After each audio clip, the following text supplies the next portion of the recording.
Welcome back. Joining me now is the Secretary of State for Health and Social Care, Wes Streeting. Mr. Streeting, you've lost 197 of the 285 seats you were defending. That's 2/3. So you're now less popular now than you were in 2021, even though you're meant to be in a honeymoon period.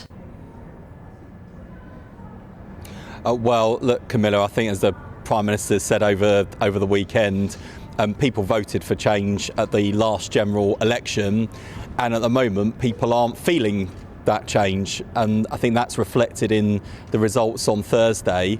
And you know, if I think about the NHS, for example, where we are making real progress, waiting lists have fallen 6 months in a row, the 2 million more appointments we promised in our first year, we actually delivered 7 months early. We're now standing at over 3 million.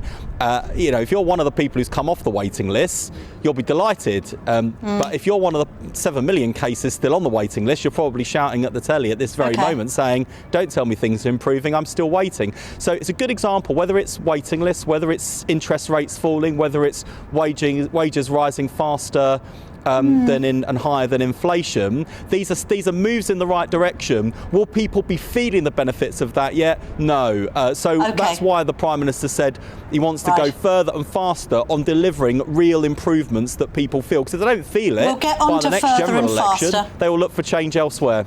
We'll get on to further and faster. Let's just read an alternative narrative to the one that you've just spun me there. People have had enough. Enough of low wages and sky-high bills. Enough of high streets being left to rot. Enough of crumbling infrastructure and public services that don't work. Enough of broken promises.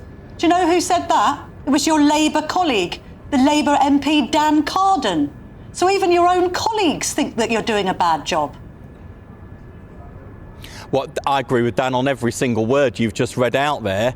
I agree with him entirely, and I think that's the impatience people are feeling. That's why people are hungry for change, because all of those challenges, and there are many more that I could list besides, were challenges we walked into last July. And turning around the country with multiple and deep crises does take time. So the impatience that people are feeling, I feel, and that's one of the reasons why, you know, in my day-to-day work, I'm constantly driving to go faster. I'm always being told by people to slow down. You know, I'm going hard at layers of NHS bureaucracy at the moment, and I'm being told by people on our own side, oh, hang on a minute, just think it through a bit more, go more slowly. We haven't got time to do that. How about this idea? You slow down on cutting pensioners' winter fuel. That has been your poll tax policy, hasn't it? It's universally unpopular, even with your own voters, and most people cited it as the reason they didn't back you. The winter fuel allowance is one of the worst Labour policies that's ever been announced, isn't it, Mr. Streeting? Well, I'm not going to insult your viewers or the voters by pretending that winter fuel allowance hasn't been an issue on the doorstep. It has, and we've all heard that. In fact, I think pretty much everything that the Chancellor has done to raise the money needed to invest in public services like the NHS has been opposed by someone. We've had the same on things like getting rid of the VAT exemption for private schools, asking the wealthiest non-DOMs to pay more in their fair share of tax, the employer national insurance decision that we've made.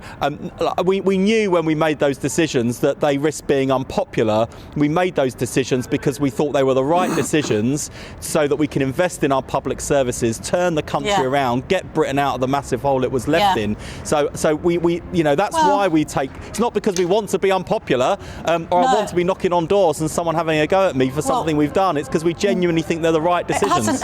It hasn't helped the economy, has it? The IMF has downgraded our growth forecast.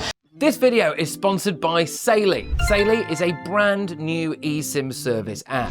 What it does is get you a local SIM card that you can use when you're traveling, so you don't have to pay those crazy roaming fees just to send a text back home.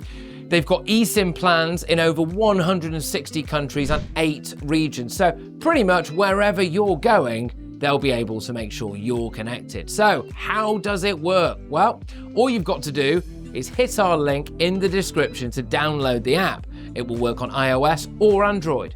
Buy a plan, you can choose the best time frame for you, and then just install the eSIM on your phone. When you land at your holiday destination, you can activate your plan instantly. Saily eSIMs only ever have to be installed once. So when you go on your next trip, you just buy a plan for a new country, turn that eSIM back on, and just like that, you could be watching the GB News YouTube channel. You can be connected anywhere you go, and you don't have to deal with patchy Wi-Fi in your hotels. So get sorted for your next trip by downloading Saily using the link in the description below. And if you use our code NEWS at checkout, you'll get an exclusive 15% discount on us. Let's also move on to your colleague Lucy Powell. Doesn't this sum up the problem for Labour? And that's the fact that Lucy Powell, a government minister, the leader of the Commons, believes that if somebody points out the grooming gang scandal in which thousands of teenage girls were raped and tortured, somebody in Labour points a finger and says you're a bigot and a racist. I don't think that's what Lucy thinks That's and feels. exactly what happened. Look, It's a dog whistle issue. She's rightly apologised for what she said on Radio 4 on Friday night, and said, like, you know, she's made a genuine mistake. She's genuinely sorry. What did she get? I've been what did she make those a sorts of mistake debate about? Sorry, I'm programmes before confused. where people. What mistake did she make? I've been in those debate programmes. She shouldn't have said what she said to Tim Montgomery. Why did she say it? Wasn't the right response to fair and reasonable points he was making. Well, because she's human and we make mistakes. And I've been in those debate formats before where sometimes in the heat of debate you say something that you didn't mean, or it comes across in a way that you didn't intend, and you really wish you'd rather not have said it. And no, hang on a minute. No. She turned to Tim Montgomery, who you and I know well, who's quite a moderate righty. She pointed at him and she accused him of dog whistle politics because he raised quite legitimately the grooming gang documentary on Channel 4. How on earth is that mistaken? It's precisely that attitude that allowed large numbers of largely Pakistani men to rape white teenage girls in this country for years.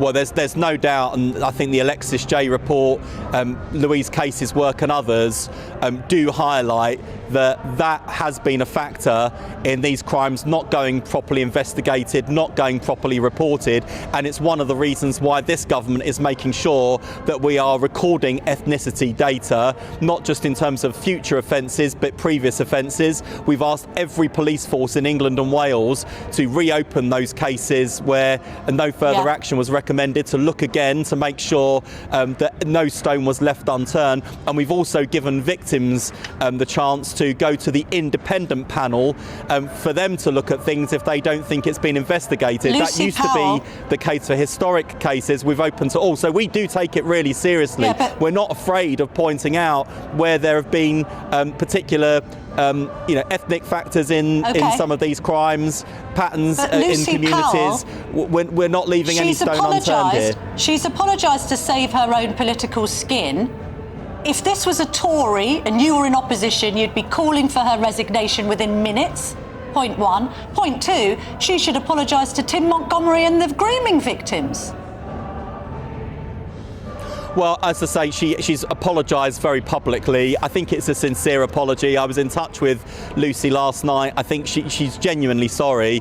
And I happened to pass Tim Montgomery this morning in Sky to pass that on as well. So, it's, as I say, we're all human. We do make mistakes. I've made mistakes in the past. I'm bound to make mistakes in the future. When we do make mistakes, important we just own it, apologise and move on. And that's what we've done. All right.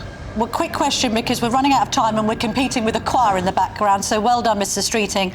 The North East London Foundation Trust has issued official guidance describing anyone with gender-critical views as a TERF, which is a derogatory term to describe such people.